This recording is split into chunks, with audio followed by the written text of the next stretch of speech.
یا علی یا علی علی علی اللهم صل على محمد ابا عبداللہ الحسین کی ذات پہ ایک مرتبہ پھر صلوات پڑھیں۔ اللهم صل على محمد اعوذ باللہ من الشیطان الرجیم بسم اللہ الرحمن الرحیم الحمد للہ رب العالمین والصلاة والسلام والتحیات والاکرام على اشرف الانبیاء والمرسلین سیدنا و نبینا و حبیبنا و حبیب الہ العالمین ابی القاسم محمد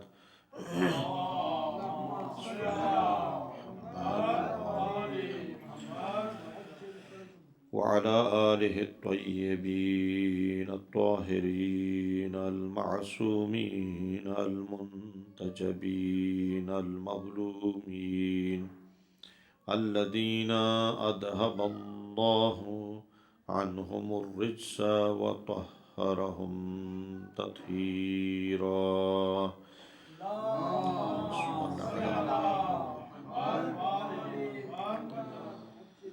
سیما بقیت اللہ الاعظم حجت ابن الحسن ارواحنا وارواح العالمین لتراب مقدمہ الفدا۔ ظہور امام زمانہ کے لیے صلوات پڑھ لیں۔ اللہم صل علی محمد وآل ولعنة الله على أعدائهم وظالميهم وغاصبي حقوقهم ومنكري فضائلهم لعنة الدائمة من الآن إلى قيام يوم الدين. أما بعد فقال أبا عبد الله عليه الصلاة والسلام وعلى الإسلام السلام إذ قد بليت الأمة براع مثل يزيد صلوات محمد وآل محمد۔ آغا اٹھ کر یہاں نزدیک آ جائیں، تھوڑا مزید اس طرف تشریف لیں۔ صلی محمد وآل محمد۔ خلاق کائنات کی بارگاہ میں دعا ہے، پروردگار عالم ہماری اس نشست کو اپنی بارگاہ میں عبادت شمار فرمائے، اور خلاق کائنات زمانے کے امام کو ہم سب سے راضی اور خوشنود فرمائے۔ ایک مرتبہ پھر بھی بلند آواز صلوات پڑھ لیں۔ اللہم صل علی محمد وآل محمد۔ امام صادق علیہ السلام نے ارشاد فرمایا ہے کہ کبھی بھی عدد کی قلت کی وجہ سے پریشانی، اس لیے کہ ہمیں تاریخ میں ائمہ علیہ السلام کا وہ زمانہ بھی ملتا ہے کہ جب آٹھویں امام نے اپنی فیملی کو، اپنے گھر والوں کو پردے میں بٹھایا اور شاعر سے کہا کہ ہمارے مصائب کو بیان کریں۔ امام نے سنا اور گھر والے پردے میں سن رہے تھے۔ اب اگر اتنی مجلس ہو سکتی ہے جس میں صرف 2 افراد شریک ہوں، تو یقیناً ایسی مجلس اس میں 4-5 لوگ جس سے نماز جمعہ بھی قائم ہو جاتی ہے، اتنے لوگ موجود ہیں جن سے نماز جمعہ ہو سکتی ہے۔ ٹھیک ہے، تو آپ لوگ بالکل اطمینان کے ساتھ ایک مرتبہ بلند آواز صلوات پڑھیں۔ اللہم صل علی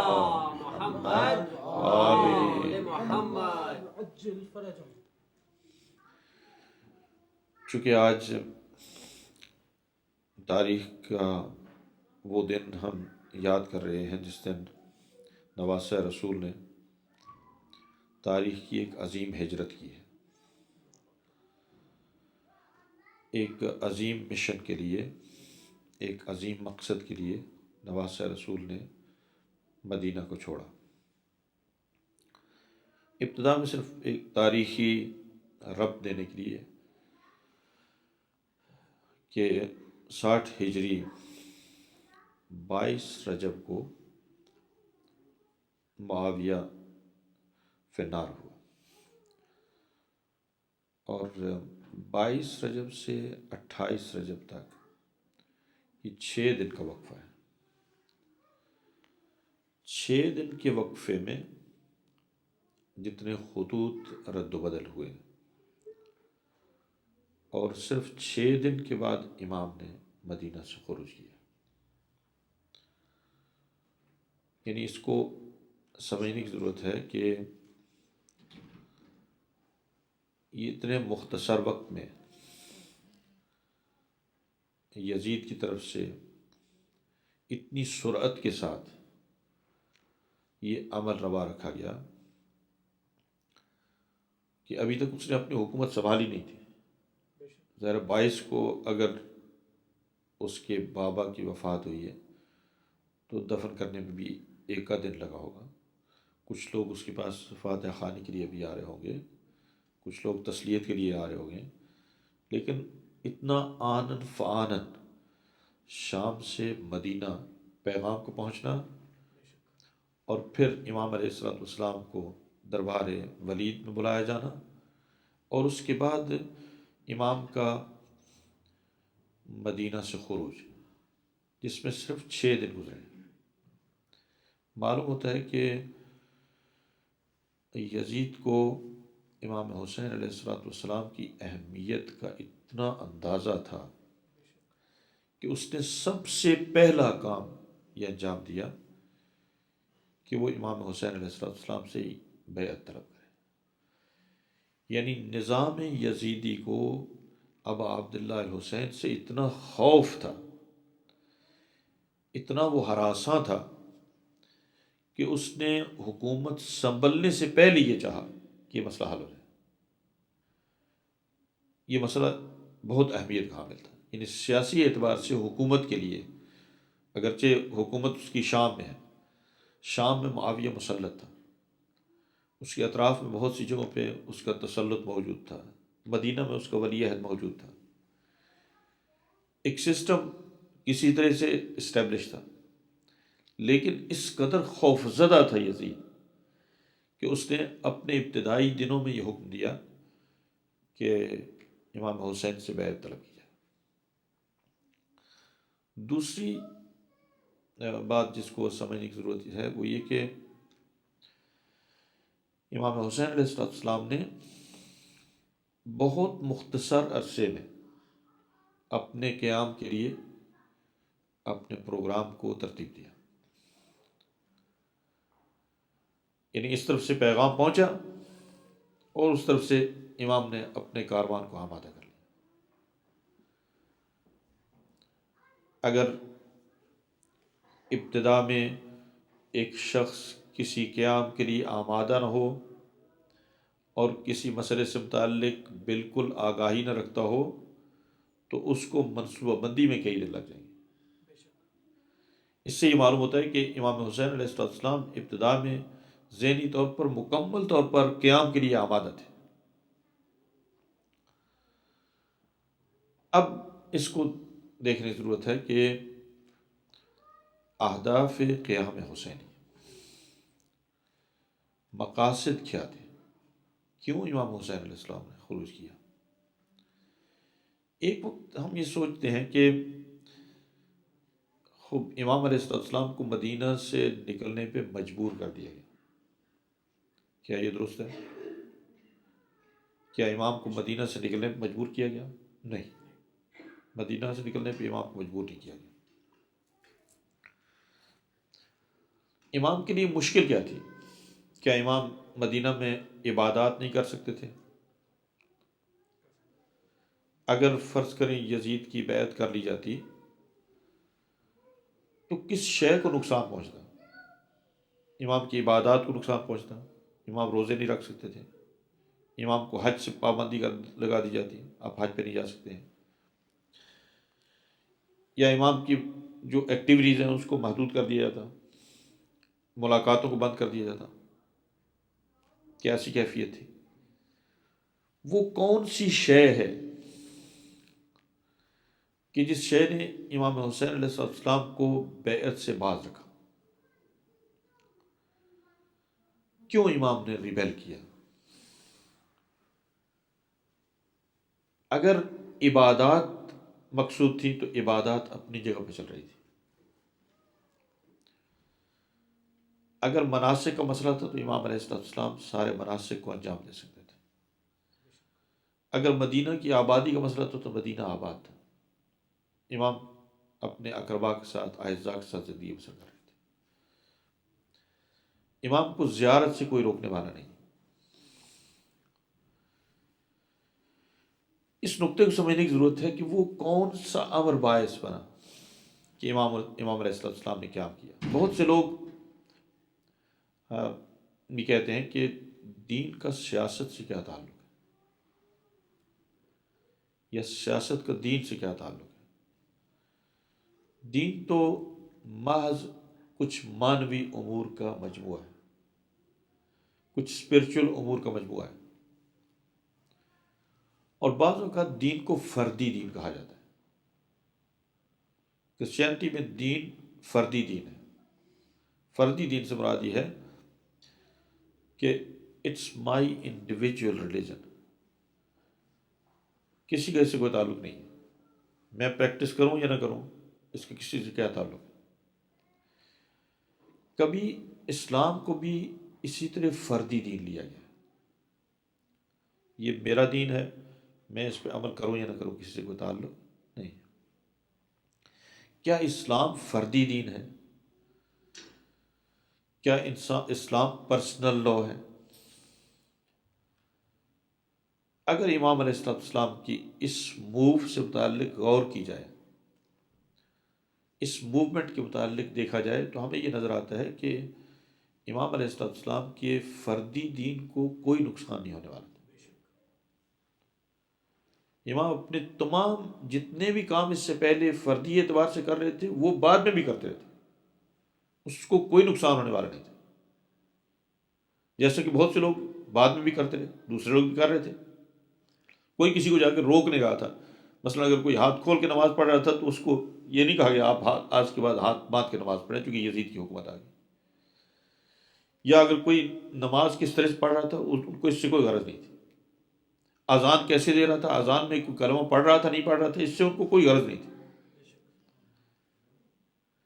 تو کون سی شے سبب بنی کہ یزید امام سے اتنی جلدی میں بیعت لے اور امام اتنی جلدی سے خروج کرے، قیام کرے؟ تو ایک جملے کو آج کے گفتگو کا عنوان قرار دیا ہے، جس کو آپ حضرات نے کئی مرتبہ سنا ہے، لیکن یہ چاہتا ہوں کہ اس پہ تھوڑی دیر کے لیے بحث کروں. صلوات پڑھیں آپ حضرات.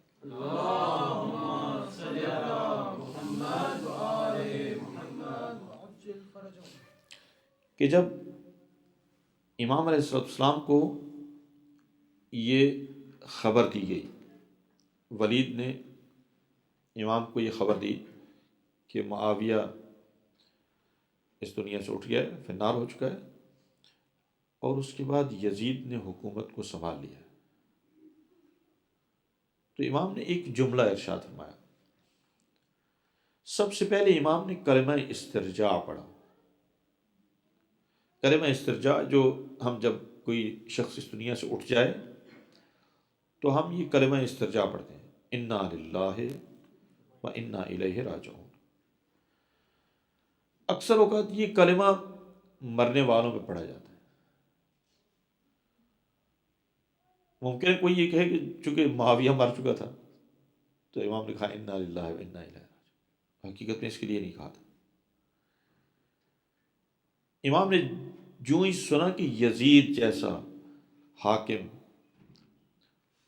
منصب حکومت کو، منصب خلافت کو اپنے ہاتھ میں لے چکا ہے، تو امام نے کہا انا للہ و انا الیہ راجعون وعلی الاسلام السلام اذ قد بولیت الامت براع مثل یزید.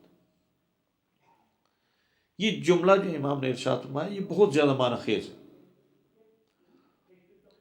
یعنی امام یہ فرمانا چاہتے ہیں کہ انا للہ کا استعمال فقط فرد کے مرنے پہ نہیں ہے، بعض اوقات انا للہ کا استعمال ایک اجتماع کے مرنے میں بھی ہے. ایک معاشرہ مر گیا، آج دین کا جنازہ نکل گیا. بعض اوقات انسان کا جنازہ اٹھے تو انا للہ پڑھا جائے، بعض اوقات اگر دین کا جنازہ نکل جائے پھر بھی انا للہ پڑھنے کی ضرورت ہے. امام نے دیکھا ایک پورے دین کا جنازہ نکل چکا ہے، لہٰذا امام نے فرمایا علی الاسلام السلام. Can you please come forward? Sit closer.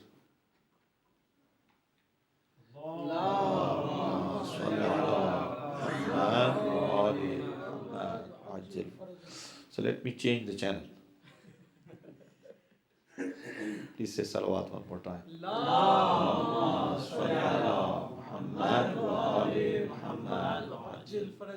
As I can see, dear youth are sitting, so I would like to speak that they can understand as well. So what I said that during these 6 days, that from 26th, 28th, 22nd of Rajab until 28th of Rajab, there were 6 days that Imam alayhi salatu wasalam received the message and he prepared to leave Medina. And the statement that he made, that statement I would like to open that and I would like to discuss about that. The statement is Inna lillahi wa inna ilayhi raji'un. So actually, when we receive news for the death of somebody, at that time we say what? Inna lillahi wa inna ilayhi raji'un. But Imam alayhi salatu wasalam, when did he use this statement? When did he use the statement? When he saw that at the moment they have tried to give a death to the religion.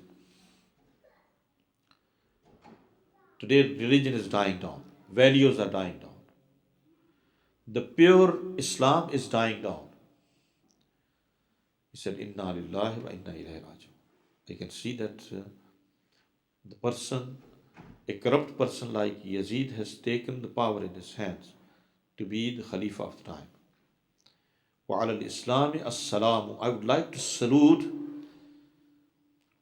or I would like to say goodbye. There can be two translations. Salam, once you use salam to somebody, salam alaikum, right? Once you say goodbye, I have nothing to do with you, I'm sorry. It is said that if there are some ignorant people sitting, and when they like to discuss with you, at that time you should say goodbye to them and not to engage yourself in their discussion. جاہل کو دور سے سلام کرنے کی ضرورت ہوتی ہے. Ignorant person, you have to say goodbye. Imam said, I would like to say goodbye to a religion that is called Islam, where person like Yazid becomes as ruler. So what we understand that there are two kinds of Islam. There are two types of Islam. And today I would like to speak about a specification of these two kinds of Islam. What are these two kinds of Islam? Sometimes in our majalis, when this has been translated as a matter of Sunni and Shia, we thought that Imam alayhi salatu wasalam wanted to say that there is a Sunni school and there is a Shia school, right? And he said that I would like to say goodbye to that Sunni school of thought, and I have nothing to do with that. I would like to, have another school that is Shia school. Really, that is not the meaning. If we go deep down to this phrase of Imam alayhi salam, we can understand that Imam did not want to say that I would like to say goodbye to that kind of school. No. Imam wants to say something else. It has nothing to do with what kind of practices one is practicing. Imam said, "Al Islami as-salamu id qad buliyat mitla ra'in Yazid." When ruler becomes like a ruler as a Yazid, then I would like to say goodbye. That means there are two kind of religion. One is religion under the rule of attorney, and there is a religion that is under the rule of Islam. There is a religion that is under the rule of Allah subhanahu wa ta'ala. There is a religion that is under the rule of wrongdoers. There is a religion of values. There is a religion of devalues. There is a religion of justice. There is a religion of injustice. There is a religion that is called religion of Alawi, and there is a religion that is religion of Muawiyah. Muawiyah has nothing to do with the Sunni or Shia. Unfortunately, when you try to specify with a group or school of thought, and of course I'm not a Sunni. Don't consider me, I'm not a Sunni. I believe in the path of Ahlul Bayt alayhi salam. But I would like to make it clear that any wrongdoer has nothing to do with any school. It's not because of a school. It's because of his wrong practices.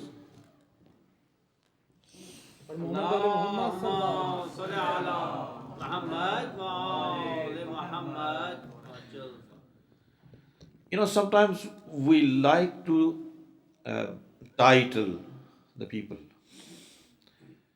And what we like to do is that we like to categorize in this situation, because we, as the followers of Ahlul Bayt alayhi salam, we are right. Always we are right. That is not the case. It's not necessary. There is possibility that a Shia is Yazidi, and there is possibility a Sunni is Husseini. And I will give evidences for that. I will give evidences. We should not specify and put a category and put a title on somebody because somebody is Sunni, that is why he must be Yazidi. Not necessarily. And that is why what we are doing is that we are completely isolating ourselves. We are completely cutting off from that part, that we think that they are all Yazidi. No, that's not the case. If we think that Shia, if it means that if somebody says La ilaha illallah Muhammadur Rasulullah Ali Waliyullah, then he becomes Shia. If that is the most important definition, then majority of the people in Kufa was Shia. Is that true reality or not? It is true. And those who had written the letters to Imam Hussain alayhi salam, they were not Sunni. They were not with Sunni ideology. But they wrote letters. And then they changed their allegiance. So where is the difference? The difference is in allegiance. That until and while somebody is allegiant to Ahlul Bayt alayhi salam, and somebody is loyal to the system of Ahlul Bayt alayhi salam, to the system of Vilayat of Ahlul Bayt alayhi salam, he is going to be Shia. So Shia does not mean the one who says Ali Waliyullah. Shia is the one who practices Ali and Waliullah. Subhanallah, subhanallah, subhanallah, subhanallah. Please recite aloud salawat ala Muhammad wa ala Muhammad.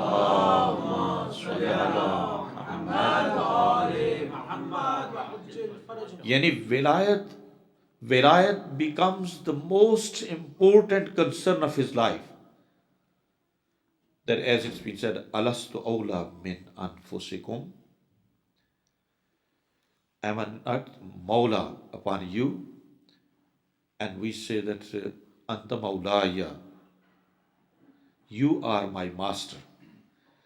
Believing in the mastership of Ahlul Bayt alayhimus salam is called Shia.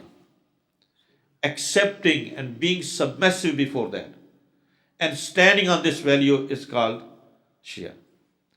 And if anybody from other side, from the Sunni school, if he starts practicing that, he would become better Shia than any other who is not practicing. So let us look at an example. Is there any example that somebody was Sunni? Yes, while Imam alayhi salam was moving towards Karbala, it is said there was Zuhair ibn Qayn. Probably you all have heard his name, right? Zuhair ibn Qayn, he was Uthmani. It's clearly written in the history book. Zuhair ibn Qayn was Uthmani. He was follower of Khalifa Usman. And he was not Shia. He was completely following them. Now it comes the time that Imam Hussain alayhi salam sends an invitation to Zuhair ibn Qayn to join with us. It's very interesting that in the beginning he denied. He said that, I'm sorry, I have many other businesses, I cannot join with you. Then Imam alayhi salam went out of his camp. So let us think how to attract other people. Unfortunately, we repel the people. We don't want to go anybody else. We don't want to ask anybody to join with us. We do not let anybody to come in our majalis, in our Hussainiyas. Our Hussainiyas have become completely, separated and segregated. It's only for Shia. But Hussainiyah of Imam Hussain is not like that. Hussainiyah of Imam Hussain is open for Sunni or Shia. And Imam knows, he would like to see what is the quality. Is there submission in somebody? Then he would be following our path. He should have submission. So Imam stands up, goes out, and he started speaking with Zuhair ibn Qayn. And within few minutes, Imam changed the mind. And Zuhair ibn Qayn came back to the camp. He was smiling. And he started speaking with his wife that I've decided to go with the son of Prophet, peace be upon him. So see how Imam Hussain won the heart of Zuhair ibn Qayn. Sometimes we need to think that do we really put that effort that we can win the hearts of people? We can attract the other people? Or even we are repelling our people. Then we started specifying this is true Shia, this is not true Shia. This believes in Azhar, this does not believe in Azhar. This believes in Amirul Mu'minin, this does not believe in Amirul Mu'minin. So what we trying to do is that we are even creating grouping within ourselves rather than bringing somebody from outside to our groups. We say salawat.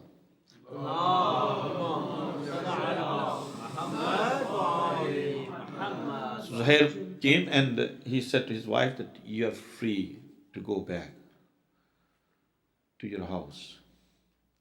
I would like to stay with Imam Hussain. And she said, what happened to you? When you went out at that time, you had decided not to go with Imam Hussein. And when you came back, your mind is completely changed. He said, Imam has said something to me that is not known even the history. None of the history said what Imam said. He said, Imam said something to me that I've decided to go with Imam Hussein alayhi salatu wasalam. So you see, that kind of the Shia, a type of Shia that was inviting Imam alayhi salatu wasalam, but after that he went in the allegiance of Yazid. That is worst Shia, and this is a great Sunni that accepted and submitted before Imam Hussein alayhi salatu wasalam. Comparing both of them. So what Imam says, وَعَلَى الْإِسْلَامِ السَّلَامُ إِذْ قَدْ بُلِيَتْ بِرَاعٍ مِثْلَ يَزِيدٍ. That is when Ummah and nation becomes under the allegiance of Yazid. So specification of Islam Alawi, specification of Islam Husseini. How we can understand what does it mean when we say Islam Husseini? What does it mean when we say Islam Alawi? What is Islam Aimma alayhimus salam? And what is the Islam of Yazid? There are two types of Islam that remain. And Iqbal also said, in the Quwwat az azal ayat padid. There are two powers that are existing from beginning of the time. Musa or Fir'aun, Shabbir or Yazid. When he categorizes, he says that these two powers were been existing all the time. Musa and Fir'aun, Shabbir and Yazid. And they are existing today. They will be existing all the times. So it's not a matter of who prays or not. It's not the matter of who goes for Hajj or not. It's not the matter of who recites Nafila more. It's not the matter of recitation of Quran. It's matter of submission before the leadership. It's the matter that we accept Ahlul Bayt alayhimus salam as our leader. We have not accepted yet. Believe me, we have not accepted yet Ahlul Bayt alayhimus salam as our leader. We have accepted them as instructors. We accepted them as those who inspired. We may have accepted them as good akhlaq people.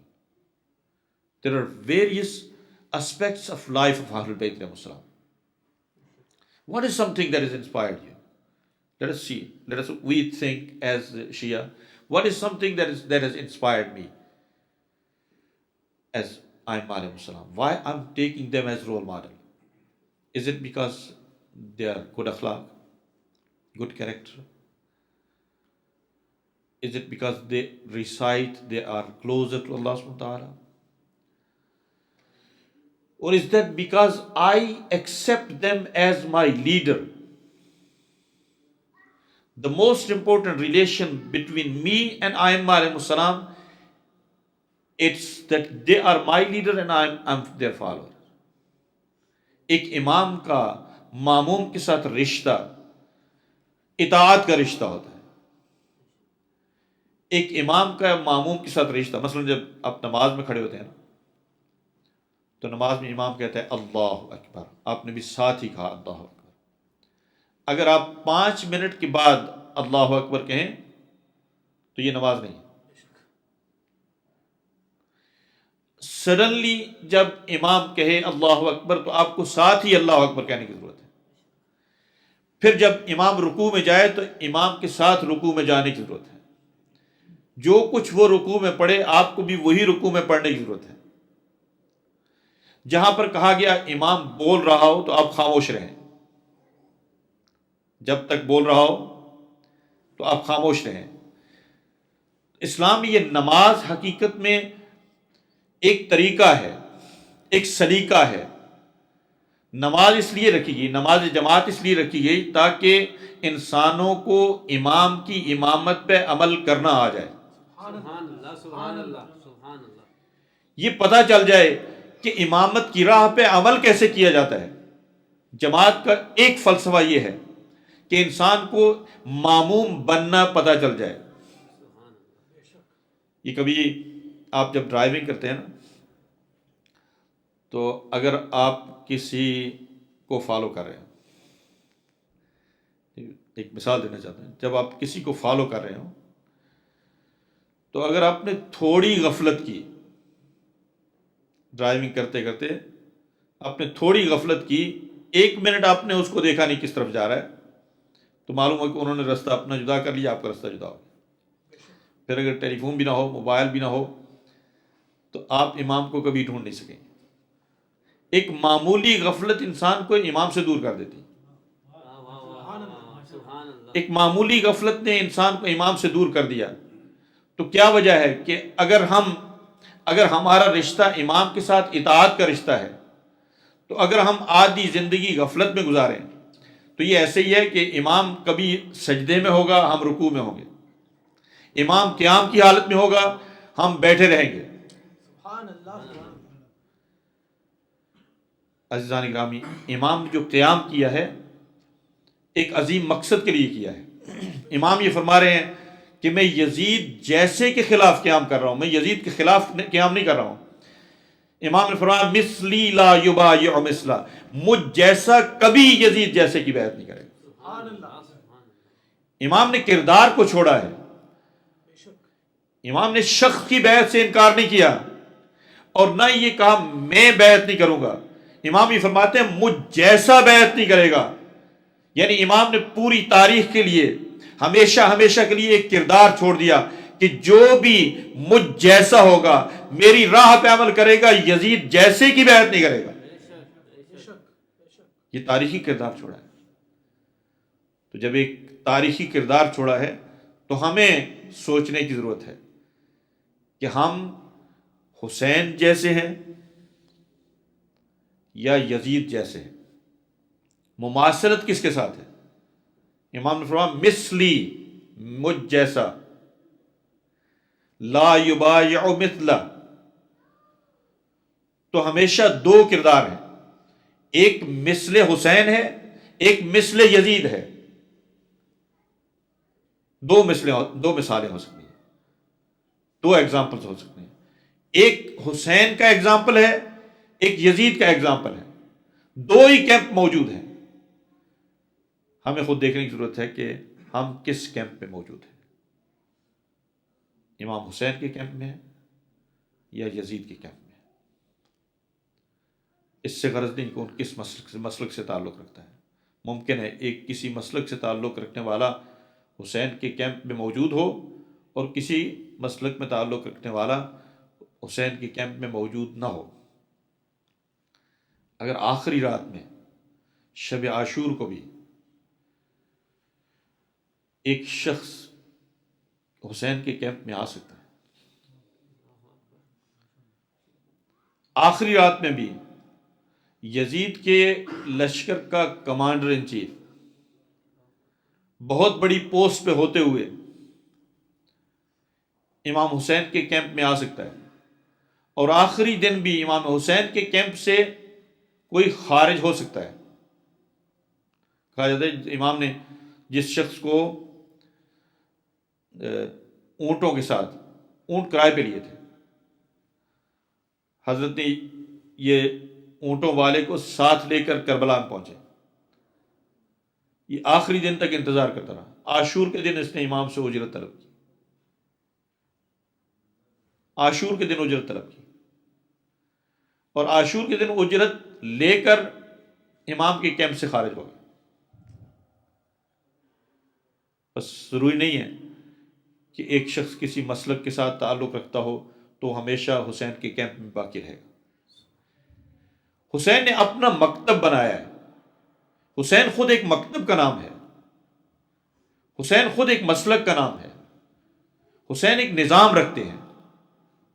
کاش حسینیت کو universities میں teach کیا جاتا. حسینی اصول ہیں، حسینی خود ایک دین ہے. اگر حسین کو دین سے نکال لیا جائے تو یہ دین ایک کھوکھلا دین ہو۔ آئیے عزیزان گرامی، آج ہم ایک مصیبت کو یاد کرنے کے لیے جمع ہوں گے۔ تاریخ میں اور تاریخ عاشورہ میں کچھ ایسی مصیبتیں ہیں کہ جو بالکل فراموش ہونے والی نہیں، جنہیں کبھی بھلایا نہیں جا سکتا۔ ان مصیبتوں میں سے ایک مصیبت وداع مدینہ ہے۔ وداع مدینہ بہت بڑی مصیبت ہے، بعض اوقات لوگ اس پہ توجہ نہیں کرتے، لیکن اگر وداع مدینہ کو کوئی سمجھنا چاہے تو وہ دل حسین سے پوچھے، وہ قلب زہرا سے پوچھے۔ اگر وداع مدینہ کو کوئی سمجھنا چاہے تو وہ زینب سے جا کر پوچھے، ام کلثوم سے پوچھے، ابو الفضل العباس سے پوچھے، مدینہ کو چھوڑنے سے مراد کیا ہے۔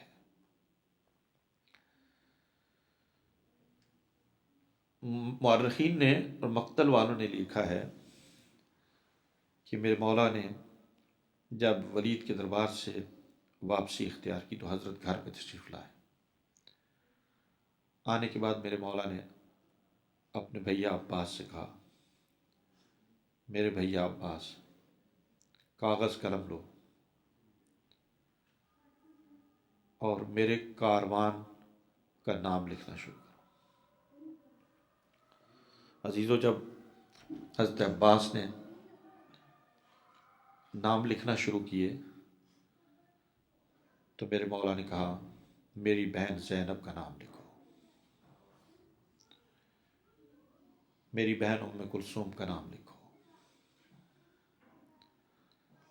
میرے علی اکبر کا نام لکھو، میرے قاسم کا نام لکھو۔ عباس لکھتے جا رہے تھے، لیکن کبھی عباس اپنے آپ سے سوال کرتے ہوں کہ مولا، آپ مدینہ سے نکل رہے ہیں، قاسم کا نام کیوں لکھو؟ قاسم تو ایک ننھا بچہ ہے۔ پھر میرے مولا نے کہا، میری سکینہ کا نام لکھو۔ عباس کو سکینہ سے بڑی محبت تھی۔ میرے مولا نام لکھتے چلے گئے۔ عباس کے متعلق کہا گیا ہے، العبد الصالح المطیع للہ ولرسولہ۔ حضرت عباس بڑے مطیع تھے، کسی مقام پہ امام کی نافرمانی نہیں کی ہے، جیسے امام نے حکم دیا ویسے عمل کیا۔ پھر جب سب نام لکھے تو میرے مولا نے کہا، یا عباس انت صاحب لوائی، اے میرے عباس، تم میرا پرچم تھام لو، تم میرے علم کو تھام لو، تم میرے علمدار ہو، آج کے بعد تمہیں علم سنبھالنا ہے۔ امام نے عباس کو علمدار بنایا۔ یہاں راوی نے لکھا ہے کہ مدینہ کے لوگ حضرت کے گھر کے باہر آ کر جمع ہو گئے تھے۔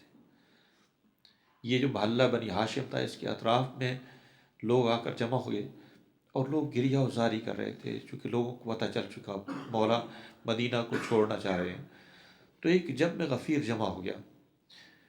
جب میرے مولا نے نکلنا چاہا، اماریاں تیار ہو چکی، تو حضرت نے ایک مرتبہ عباس سے کہا، میرے عباس ذرا گھر سے باہر نکل کر ایک اعلان کرو۔ بتاؤ کیا کہا میرے مولا نے؟ اے شیعیان اہل بیت، آج مظلومیت اور مصیبت مدینہ کو سننا چاہتے ہیں نا؟ میرے مولا نے عباس سے کہا، عباس جا کر لوگوں سے کہہ دو، ایھا الناس غضوا ابصارکم، اے لوگو اپنی نظروں کو جھکا لو۔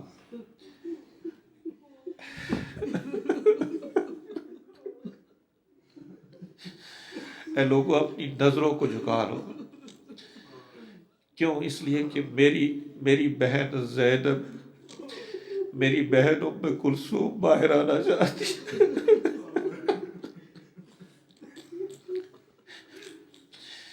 کہا تو مولا یہ مدینہ ہے، یہاں پر تو آپ اعلان کر سکتے ہیں لوگوں نظروں کو جھکا لو، لیکن جب کل کوفہ کا بازار ہوگا، جب شام کا بازار ہوگا تو کوئی کہنے والا تو نہیں رہ جائے گا غضوا ابصارکم، نظروں کو جھکا لو۔